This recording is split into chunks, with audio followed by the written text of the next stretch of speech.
For many across the country, summer is the music festival season, and Triple J's youth current affairs program Hack has been looking at the prevalence of drugs in Australia's festival scene. Tom Tilley is the host of Hack, and he joins us now from Sydney, fresh from the big day out. Looking okay there, Tom. Now, tell us about the conversations you've been having with your listeners regarding sniffer dogs. Yeah, sniffer dogs have become a part of festival life for young Australians going to the big festivals like the Big Day Out. And yeah, I was at the Sydney Big Day Out yesterday, and there were sniffer dogs there, and they made 49 drug possession arrests and 4 supply arrests. So clearly the sniffer dogs are helping the police get results and stop people taking drugs, because, you know, there have been horror stories of people dying from taking drugs in music festivals. But there's an ongoing debate around the effectiveness of sniffer dogs, because while they do get arrests, some people, especially first-time festival goers that might be using drugs for the first time at a festival, get really paranoid when they see those sniffer dogs. And in some cases, like the case of 17-year-old Gemma Toms in 2009, they actually tank all their drugs outside the festival, and in her case she died 12 hours later.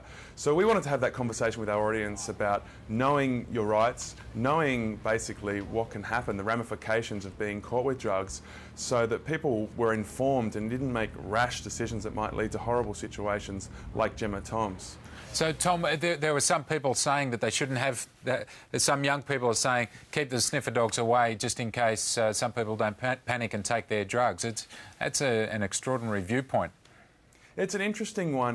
There are a lot of academics still looking into it. Actually, there's a brand new study just getting underway at the National Drug and Alcohol Research Centre looking at this question, because in 2006 there was an Ombudsman's report in New South Wales, and it showed that sniffer dogs were wrong 75% of the time. So the academics are weighing up that fact we're talking about people dumping those drugs into their system outside the festival, and the dangers of that versus the results that the sniffer dogs get. Well, yeah, the other argument is if you don't have the sniffer dogs, people take more drugs and you might get more overdoses.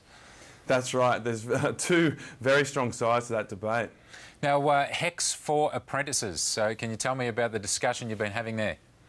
Yeah, HECS and the cost of basically going through an apprenticeship is something that really gets our audience talking. We have a lot of tradies that listen to our show. Yeah. And for years, actually, tradies have been calling in on talkback lines saying, why can't we get a system like university students have, where we take out a loan and pay it back once we're earning a full wage? And so, as you saw in that opinion piece... What's your answer to that? Because these people get paid.